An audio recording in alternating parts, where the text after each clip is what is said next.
Hello everybody and welcome back to Odin's Movie Blog. I am the critic who is a cynic. Hope you're doing well. And today we're going to be talking about X-Men and the fact that apparently there is not going to be an X-Men movie for a long time, at least according to Kevin Feige. This being reported by BBC News has obviously been covered by a lot of other media outlets, but I do think it is still important because after the acquisition of Fox by Disney, a lot of us were wondering, okay, when are we going to start to get some X-Men movie announcements? Maybe are we going to get some recastings? Maybe are we going to get some appearances of X-Men characters in the MCU in some form or fashion?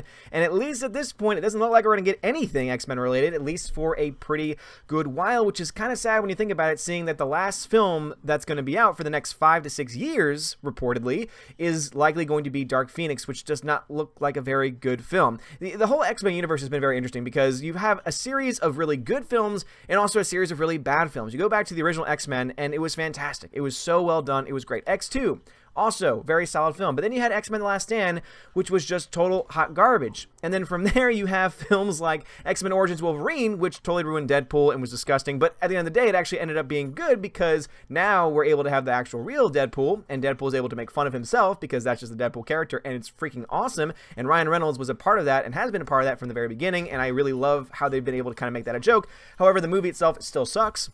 And the movie itself is indeed still part of the X-Men canon, which is really upsetting because they also do a lot of other really bad things with certain characters, introducing certain characters and just not doing anything with them.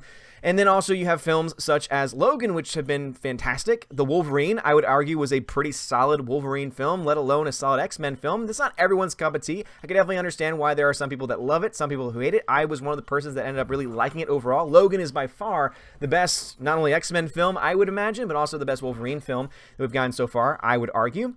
And then we got what I thought was a beginning of a new phase of the X-Men universes when we had X-Men First Class.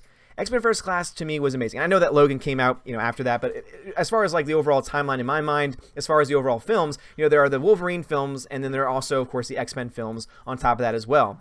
And so, as I mentioned, there's already been some really bad X-Men films, but then also we have some really solid ones, and I thought that the new direction that they were going in was actually pretty good. X-Men First Class might be my favorite X-Men movie. And, taking Logan out of the equation, it might be my favorite, to be perfectly honest. Even more so than the first X-Men film that came out. I just thought it was a very well-done film. I thought that the characters were great. The acting, the actors' choices were great for the younger characters, the younger versions of the characters that we had come to know from, Sir Patrick Stewart and Sir Ian McKellen. But I really do think that it was a decision that was a good one. I think that they were bringing the X-Men in a great direction. Days of Future Past, to me, just really hammered that point home by not only keeping these newer actors, but also being able to somehow bridge them with people from the original X-Men films, too. And it was done in such a clever way, done well. I mean, again, just great film. Those two were awesome.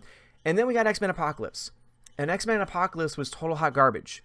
It was awful. I remember looking at that film in theaters and thinking to myself, wow, this movie's not as good as the other two have been. What the hell am I watching? And then the trailer started coming out for Dark Phoenix, and I thought to myself, oh my gosh, what has happened to X-Men? What has happened to this once great franchise? Or at least, it actually ended up making a lot more sense. I thought I was thinking back on it and I was remembering, oh, there's been some really great X-Men films, but there's also been some really bad films. And it made me realize that, oh, that's actually pretty consistent with what we've been getting lately. So it makes sense that there are two great films that are a part of this newer universe. And now it looks like they're going to be two crappy films that are part of this universe, and Dark Phoenix looks to be the last of them.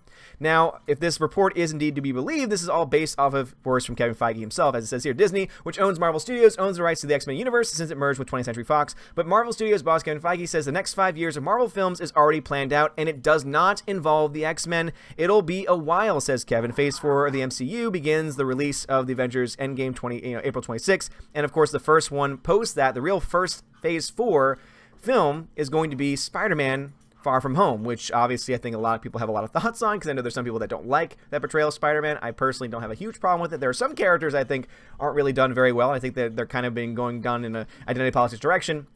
However, I really do like Tom Holland in that role. But with all that being said, it kind of makes me sad that we're not going to get any X-Men films over the next 5 years, is what is being said here. They've said that they've already panned out the next 5 years, which apparently means Phase 4 is going to be a 5-year period, which to me is kind of insane when you think about it. And here's why. Keep in mind that they're now in Phase 3 and they've been making films for around 11 years. And they're about to dedicate an entire new phase to 5 years of movies. that seems like way too long of a time to have an entire phase. Does that mean that there's going to be an underlying storyline? Does that mean that there's going to be an underlying story arc that's going to connect all these films together, and you're going to do that over a 5-year period? You start to see why I'm starting to talk about there being some type of fatigue, that I think that Endgame might indeed be the end game, and, no pun intended, all the pun intended, I guess you could say. But I really do think it's going to be the end of the road for a lot of fans. I think that a lot of people have been so invested in this universe for so long, and they've loved the characters, they've loved the movies, but if you're going to start going in a different direction, and you're not going to incorporate some of the most exciting characters in the entire Marvel canon in that process, and instead you're going to focus on Black Panther 2, or the Immortals by trying to make one of the Immortals a gay character. That wasn't gay in the comics, but is just now going to all of a sudden be gay now. Or Captain Marvel 2, and talking about the possibilities of having her have a lesbian romance. If that's the direction you start to go over the next 5 years, and that's going to be your next phase, then it's pretty easy to say that Phase 4 is going to be Phase Woke.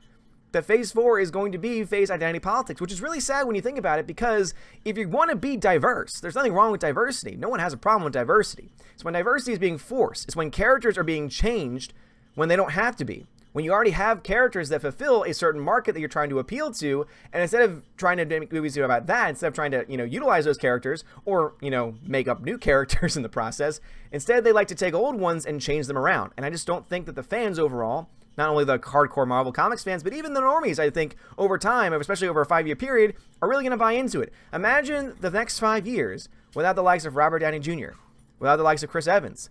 And those are the two biggest names that have been said. Now, I think that there's a world in which both of them stay on, or at least one of them stays on. I think that out of those two, Chris Evans is actually the more likely one to leave, because he's still a relatively young guy, and I know that he wants to get into direction.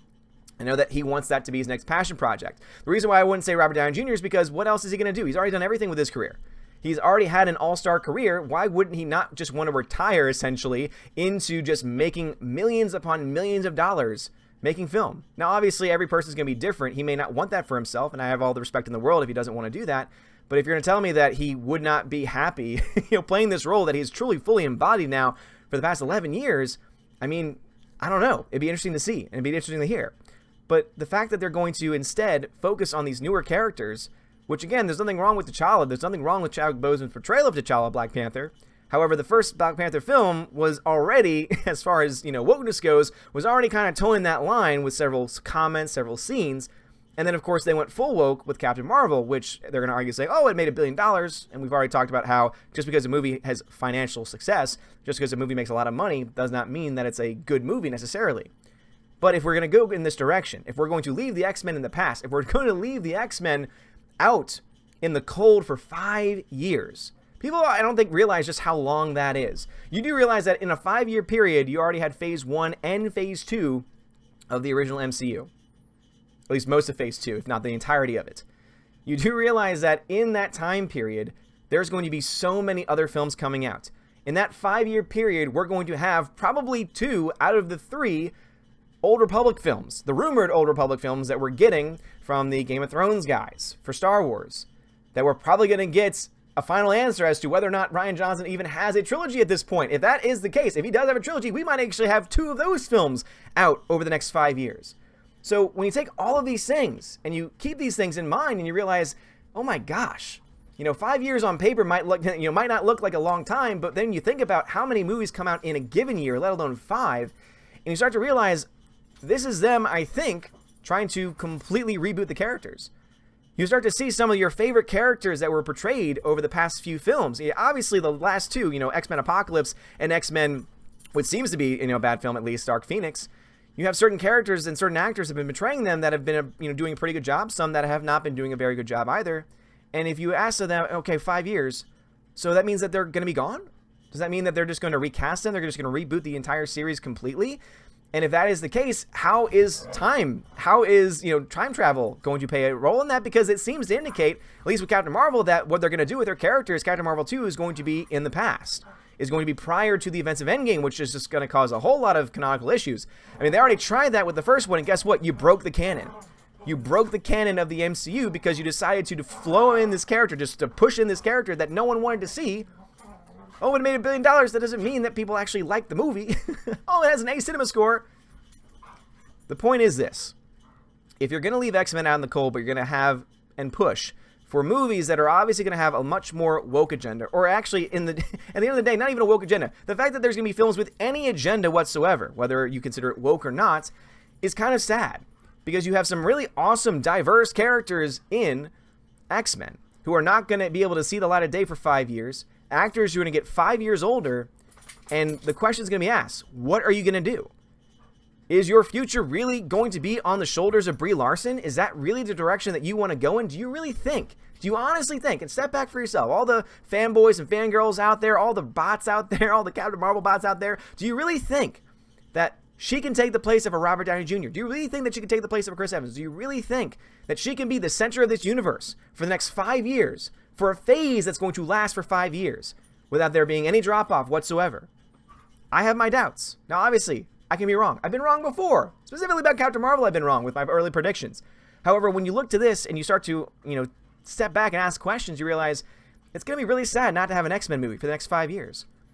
But also, if they're going to wait 5 years, you better sure as hell make it the best damn X-Men film and reboot of all time. And that's my biggest worry. That's my biggest concern, is because if the next 5 years shows us that they're going to go in this more woke direction, if it shows us that they are likely going to focus on these characters that most people just don't care about because they want to be more diverse, and instead they're going to force feed people these characters that they don't really want to have any interest in, I think that in the end of the day, they're going to do so much damage to their own brand that when you do eventually reintroduce the X-Men, either you're going to have people flock to them expecting greatness, and then at that point, I hope that you do provide greatness, or you're going to have people that just don't give a damn. And either way, I think you're going to have a lot of problems. Maybe that's my thought on all this. I really, honestly, I'm both happy and sad because I do think X-Men do deserve kind of a nice reboot, but not 5 years. I would not put them on ice for 5 years, especially since the franchises themselves, even though the movies might be very good, they've been making money. And so basically, you're taking a property that could easily make money and you're not going to do anything anymore. And the fact that he has said, not that they have no plans at all, but literally like it'll be a while before anything happens, seems to indicate that they're not even going to try any, any type of shows on the Disney Plus streaming network, that they're not going to try any cameos or anything. And I think that's truly sad. But guys, what are y'all's thoughts about this? Do you think that we should have more X-Men films? Do you think that 5 years is way too long? Again, really think about how many films, how many franchises are going to spawn, are going to end, are going to reboot, are going to start over again in the next 5 years. I would love to hear your thoughts about it. We'll probably have 2 new Spider-Man movies over the next 5 years because they're going to reboot it again, because that's just what they do, especially since Sony still owns the rights. But I would love to hear your thoughts about it in the comments below. Guys, also, if you like this video, smash that like button, give me a thumbs up, give me a subscribe. Seriously, it helps me out a lot. You're all amazing. YouTube has been total crap lately. It doesn't make any sense that all this people subscribing to this channel for some reason don't get access to these videos. That for some reason, even though the subscribe count is around 16,000, I'm crapping out around 2,000 views. Again, I'm not trying to say that I think I deserve more, but it's just weird to me that when you even look at those breakdowns, most of the people watching videos are people that are not, that are not subscribers. It just doesn't make any sense to me that these many people have subscribed to the channel, and many of them have hit the bell, and many of them just don't even get notifications of any videos going live. So seriously, think about following me on Twitter, following me over on my Discord channel, all these other places that I, post stuff. Think about following me there, because obviously YouTube is broken, and they care only about bigger channels. They care only about, their bottom line, and they let content creators get out in the cold, get copyright strikes, and all these other things. So I'd love to hear, again, your thoughts in the comments, and also, again, I would love your support. Also, guys, if you shop on Amazon, check out my Amazon affiliate links. Seriously, it helps out the channel, and also you get some really cool free stuff, including free audiobooks, free trials on Amazon Prime. Doesn't cost you anything, and helps me out. Anyway, thank you so much for watching. Have a wonderful day, and as always, God bless.